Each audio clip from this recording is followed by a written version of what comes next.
a flurry of economic data showing that the economic situation in China might be worsening. Most, if not all, major metrics missing forecast, putting the government's full-year growth target of about 5% in jeopardy. Here's a look at some of the numbers as well. And we just talked about this. Goldman Sachs and Morgan Stanley have both come out on the back of those numbers and slashed their own forecast on the Chinese economy.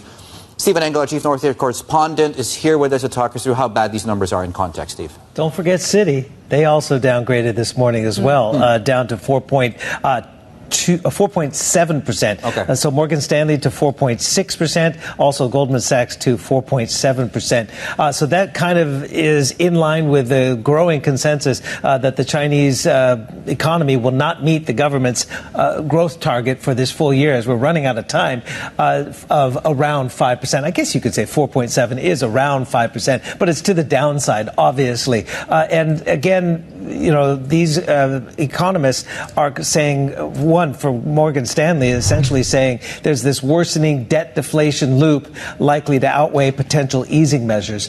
There is a growing chorus for more easing, but how much is the big question as well. So the numbers are industrial production, 4.5%. It equals the weakest growth in factory output since July of last year. It's also 4 consecutive months now of decelerating growth in factory output. Had been a bit of a strength because of on the back of exports and also excess industrial capacity, while property and consumption has been weak. Factory output has been okay, but look at that. That is actually the longest streak of decelerating growth in factory output since September of 2021. So that really drives home that point.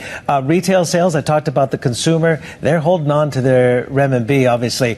This is the 5th or 6th consecutive month of single-digit growth, 2.1% missed estimates. Also, fixed asset urban investment, 3.4%.